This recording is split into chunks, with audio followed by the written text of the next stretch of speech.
Hello दोस्तों, नमस्कार। स्वागत है आप सभी का आप सभी के अपने यूट्यूब चैनल पर। तो दोस्तों, आज की इस वीडियो में हमेशा की तरह जो कि बहुत ही क्लास इंपॉर्टेंट होती है जीके की, तो आप सभी के लिए यहाँ पर जीके के 20 प्रश्नों के साथ मैं आपके सामने आ चुका हूँ। तो आप सभी को मैं यहाँ पर 20 प्रश्न बताने वाला हूँ जो कि आपके एग्जाम के लिए बहुत ही ज्यादा इंपॉर्टेंट है। तो चलिए, बिना टाइम वेस्ट किए हुए फटाफट हर एक प्रश्न का जवाब दीजिए दोस्तों। ठीक है, तो चलिए, पहला प्रश्न आप सभी लोग बताने का प्रयास कीजिए। क्लास में हर एक प्रश्न आपका बहुत ही इंपॉर्टेंट है, तो क्लास को बीच में स्किप मत करिएगा। चलिए, प्रश्न जो है आपका, कलिंग साहित्य सम्मान जो है 2021 से हाल ही में किसे सम्मानित किया गया। तो दोस्तों, यहाँ पर मैं आपको बताना चाहूंगा कि यहाँ पर जितने भी लोगों ने बताया है ऑप्शन नंबर 4 को, वो लोग सारे लोग बिल्कुल करेक्ट हो जाएंगे, क्योंकि ऑप्शन नंबर ए आपका वरिष्ठ कवि अरुण कमल और दिव्या दत्ता और श्री विनाश उदाता, ये तीनों लोगों को सम्मानित किया गया। जी हाँ दोस्तों, ऑप्शन नंबर 4 आपका बिल्कुल करेक्ट है। अगला प्रश्न है, संयुक्त राष्ट्र शैक्षिक वैज्ञानिक एवं सांस्कृतिक संगठन जो कि यूनेस्को द्वारा हाल ही में किस भारतीय सांस्कृतिक कार्यक्रम को विश्व विरासत का दर्जा दिया गया। तो दोस्तों, यहाँ पर आपको मैं बताना चाहूंगा कि यहाँ पर जितने भी लोगों ने बताया है कोलकाता के दुर्गा पूजा उत्सव को। जी हाँ दोस्तों, कोलकाता में जो दुर्गा पूजा होता है, ये उत्सव होता है दुर्गा पूजा के दिन, इसे जो है विश्व विरासत दर्जा दिया गया, क्योंकि यहाँ पर बहुत ऊंचे ऊंचे पंडाल बनाए जाते हैं, सजाए जाते हैं। तो यहाँ पर जितने भी लोगों ने ऑप्शन नंबर 3 को बताया है, वो लोग यहाँ पर बिल्कुल करेक्ट हो जाएंगे दोस्तों। चलिए, इसी के साथ बढ़ते हैं अगले प्रश्न की तरफ। अगला प्रश्न बहुत ही ज्यादा इंपॉर्टेंट है। हाल ही में मृदा की गुणवत्ता का पता लगाने के लिए एक नई तकनीक जिसे हम लोग कहते हैं भू परीक्षक, किसके द्वारा लॉन्च की गई। तो दोस्तों, आप सभी लोग बताने का प्रयास कीजिए, आपका राइट आंसर क्या हो जाएगा।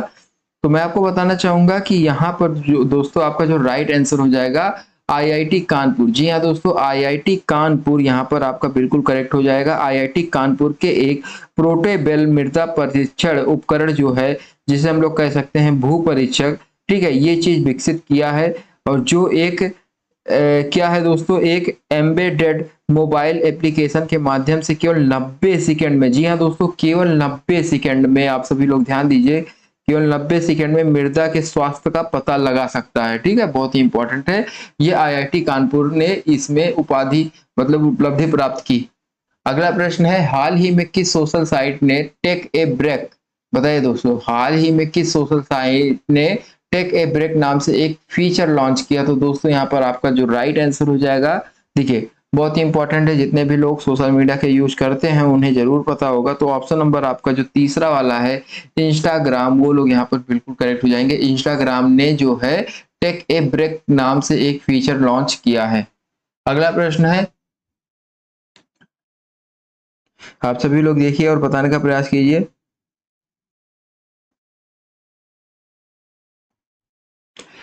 देखिए, यहाँ पर 12 अक्टूबर 2021 को किस संस्था आयोग का 28वां स्थापना दिवस आयोजित किया गया। तो दोस्तों, यहाँ पर जितने भी लोगों का ऑप्शन है जो भी बताने का प्रयास कीजिए। तो दोस्तों, यहाँ पर आपको मैं बताना चाहूंगा 12 अक्टूबर 2021 को जो है आपका यहाँ पर राइट आंसर जो हो जाएगा ऑप्शन नंबर आपका तीसरा वाला केंद्रीय सतर्कता आयोग आपका बिल्कुल करेक्ट है। ठीक है, चलिए बढ़ते अगले प्रश्न की तरफ। कमला हैरिस फेनोमेनल वुमेन नामक पुस्तक के लेखक कौन है। जी हाँ दोस्तों, कमला हैरिस। ठीक है, कमला हैरिस फेनोमेनल वुमेन, ये एक पुस्तक है, इसके लेखक कौन है। तो दोस्तों, यहाँ पर जितने भी लोगों ने बताया है ऑप्शन नंबर 3 को, वो लोग यहाँ पर बिल्कुल करेक्ट हो जाएंगे। चिदानंद राजघट्टा यहाँ पर आपका बिल्कुल करेक्ट हो जाएगा दोस्तों। दोस्तों, एक चीज आप लोग ध्यान दीजिए, मुझसे थोड़ी सी गलती हो गई यहाँ पर 5 नंबर प्रश्न में, अभी मुझे ध्यान आया। 12 अक्टूबर 2021 को किस संस्था आयोग का 28वां स्थापना दिवस आयोजित किया गया। तो यहाँ पर दोस्तों, जितने भी लोगों ने ऑप्शन नंबर पहले को बताया था, क्योंकि मैंने देखा पहला ऑप्शन काफी ज्यादा लोगों ने बताया, तो हमें लगा कि हो सकता है पहला सही हो, तो मैंने देखा और मुझे ध्यान में आया कि ये पहला ऑप्शन ही सही है दोस्तों। आपका जो राइट आंसर हो जाएगा पहला ऑप्शन, राष्ट्रीय मानवाधिकार आयोग जो है, ये 12 अक्टूबर सन 2021 को जो है इस संस्था का आयोग, इस संस्था आयोग का 28वां स्थापना दिवस आयोजित किया गया। जी हाँ दोस्तों, राष्ट्रीय मानवाधिकार यहाँ पर राइट है। जितने भी लोगों ने पहला बताया है वो लोग यहाँ पर बिल्कुल राइट हो जाएंगे। अगला प्रश्न देखिए आप सभी लोग। अगला प्रश्न तो आप सभी लोगों ने देखा ही, कमला हैरिस फेनोमेनल वुमेन नामक पुस्तक के लेखक कौन है। तो वो आप सभी लोग ध्यान में रखिए, चिंदानंद राजघट्टा। ठीक है, तो चलिए अगले प्रश्न की तरफ बढ़ते हैं। अगला प्रश्न है, निम्नलिखित में से किस पशु का अंकन हड़प्पा संस्कृति के मोहरों पर नहीं मिलता है? बताइए यहाँ पर ऐसी कौन से पशु है जिनका अंकन, मतलब कि हड़प्पा संस्कृति में सिक्कों पर जो है बहुत सारे पशु पक्षियों का चित्रण मिलते थे। तो यहाँ पर आपका हाथी, घोड़ा, बैल, इनमें से कोई नहीं। तो बताइए इनमें से ऐसे कौन है जो कि हड़प्पा संस्कृति की मोहरों पर नहीं मिलते हैं? तो दोस्तों यहाँ पर जितने भी लोगों ने बताया घोड़ा, जी हाँ दोस्तों, घोड़ा यहाँ पर आपका बिल्कुल करेक्ट हो जाएगा। घोड़े के चित्रण आपको हड़प्पा संस्कृति के सिक्कों पर नहीं मिलेंगे। अगला प्रश्न है, चंद्रगुप्त मौर्य के शासनकाल में पाटलिपुत्र का प्रशासन एक समिति द्वारा संचालित था जिसके सदस्यों की संख्या थी 15, 35, 30, 40। तो दोस्तों यहाँ पर जितने भी लोगों ने बताया है ऑप्शन नंबर देखिए, काफी सारे लोग यहाँ पर बताना स्टार्ट कर दिए हैं, बहुत ही इंपॉर्टेंट प्रश्न है। तो यहाँ पर 30 सदस्य, जी हाँ दोस्तों, चंद्रगुप्त मौर्य के शासनकाल में पाटलिपुत्र का प्रशासन एक समिति द्वारा संचालित किया गया जिसके सदस्यों की संख्या 30 थी। चलिए दोस्तों अगले प्रश्न की तरफ बढ़ते हैं। निम्नलिखित में से किस शासक के भारत में प्रथम एकता व्यवस्था को प्रारंभ किया? जी हाँ दोस्तों, आप सभी लोग ध्यान में रखिए, यहाँ पर आपका जो राइट आंसर हो जाएगा ऑप्शन नंबर 4 आपका यहाँ पर बिल्कुल करेक्ट हो जाएगा, इल्तुतमिश। जी हाँ दोस्तों, इल्तुतमिश शासक ऐसा था जिसने भारत में सबसे पहले एकता व्यवस्था की प्रारंभ किया था। ठीक है, एकता व्यवस्था जिसने प्रारंभ किया था इल्तुतमिश था। जेलर मूवी आपका यहाँ पर राइट है। अगला प्रश्न है, निम्नलिखित में से युद्धों में से किस एक में बाबर ने जिहाद की घोषणा की थी? तो दोस्तों यहाँ पर आप सभी लोग बताने का प्रयास कीजिए।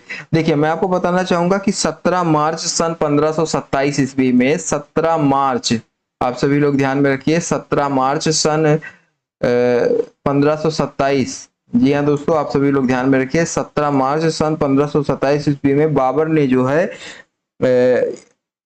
क्या किया था कि आगरा के पास खानवा नामक स्थान पर जो है राणा सांगा को पराजित किया।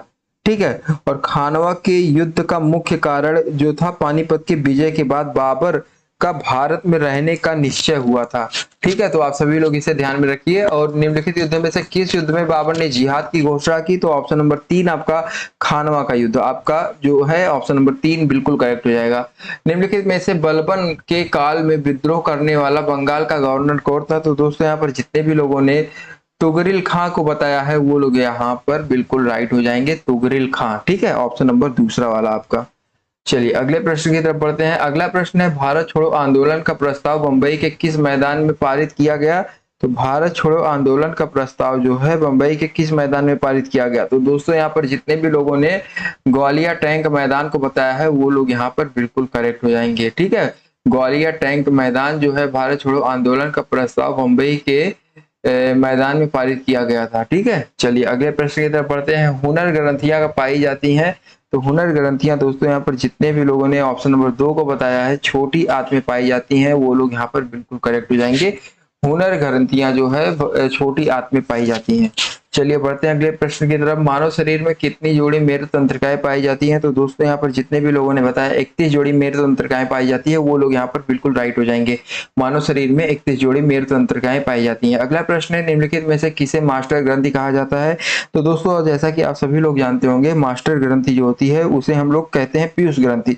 जी हाँ दोस्तों, पीयूष ग्रंथि को मास्टर ग्रंथि कहा जाता है क्योंकि यह जो है अंतरस्रावी ग्रंथि होने के साथ ही अंतःस्रावी ग्रंथियों के उत्सर्जन में भी नियमित कार्य करती है। ठीक है, तो आप सभी लोग इसे ध्यान में रखिए, पीयूष ग्रंथि जो है ये मास्टर ग्रंथि कही जाती है, ग्रंथियों की ग्रंथि। अगला प्रश्न है, मेरस्म सॉरी दोस्तों, मेरस्मस रोग जो होता है इसके संदर्भ में सही कथन क्या है? देखिए पहला कथन है, यह प्रोटीन व ऊर्जा मुक्त पोषण पदार्थों से कमी से होने वाला रोग। ठीक है, और दूसरा क्या है, 1 से 5 वर्ष तक के बच्चों में होता है ये मेरस्मस रोग। ठीक है, थोड़ा पढ़ने में यदि दिक्कत हो रहा है तो आप तोड़ कर पढ़ सकते हैं। थोड़ा सा मुझे तो दिक्कत हुआ पढ़ने में, लेकिन समझ में आप सभी को आना चाहिए, बस मेरी यही कोशिश रहती है। ठीक है, तो यहाँ पर दोस्तों आपका क्या है, मेरस्मस रोग जो है, थोड़ा सा आप सभी लोग ध्यान से इसे पढ़ें, ये रोग जो है के संदर्भ में सही कथन कौन सा है? तो दोस्तों आप सभी लोग बताने का प्रयास कीजिए। पहला कथन तो आप लोगों ने पढ़ा ही, दूसरा कथन पढ़िए। दूसरा कथन क्या है, यह 1 से 5 वर्ष तक के बच्चों में होता है। और तीसरे कथन की बात करें दोस्तों, तीसरा कथन आपका क्या है, यह केवल प्रोटीन की कमी से होने वाला रोग है। और उपयुक्त सभी, क्या आपका यहाँ पर ऑप्शन नंबर डी राइट है? काफी सारे लोग बता रहे हैं। तो मैं आपको बताना चाहूंगा पहला वाला कथन आपका यहाँ पर बिल्कुल करेक्ट हो जाएगा। यह प्रोटीन व ऊर्जा युक्त पोषक पदार्थों से कमी से होने वाला रोग है। चलिए बढ़ते अगले प्रश्न की तरफ। किसी वस्तु पर कार्यरत बल वस्तु की निम्नलिखित में से किस स्थिति परिस्थिति में परिवर्तन नहीं करता है? तो दोस्तों आप सभी लोग बताने का प्रयास कीजिए। तो दोस्तों यहाँ पर जितने भी लोगों ने बताया है दी द्रव्यमान, जी हाँ दोस्तों, दी द्रव्यमान यहाँ पर आपका बिल्कुल राइट हो जाएगा, ऑप्शन नंबर 4। ठीक है, चलिए अगले प्रश्न की तरफ बढ़ते हैं। द्रव के ऊपरी तल पर द्रव का दाब होता है। आप सभी लोग पूरे फोकस के साथ ध्यान से कुछ दिमाग लगाइए तो आपको समझ में आएगा, क्योंकि ये सब रटने वाला क्वेश्चन नहीं है। द्रव्य के ऊपरी तल का द्रव्य दाब होता है, तो ये सब साइंस से रिलेटेड प्रश्न है। तो दोस्तों यहाँ मैं आपको बताना चाहूंगा कि यहाँ पर द्रव्य के ऊपरी सतह पर जो दाब होता है उसका दाब जो होता है वो शून्य होता है। जी हाँ दोस्तों, शून्य यहाँ पर आपका बिल्कुल करेक्ट हो जाएगा। और द्रव्य का दाब जो है द्रव्य के स्वतंत्र तत्व के बिंदु की गहराई पर निर्भर करता है। तो आप इसे ध्यान में रखिएगा, गहराई पर निर्भर करता है। ठीक है, द्रव्य का दाब। अगला प्रश्न है, सूची 1 को सूची 2 से सुलेखित कीजिए तथा नीचे दिए गए कूट से सही उत्तर का चयन कीजिए। तो दोस्तों यहाँ पर जितने भी लोगों को पता है इसके बारे में बताने का प्रयास कीजिए। तो देखिए यहाँ पर आपका जो आप सभी लोग देख लीजिए, यहाँ पे लाओस की बात करें तो दोस्तों यहाँ पर जो सही मिलान करेगा लाओस, तो वो आएगा बियन तियन। आपका क्या है?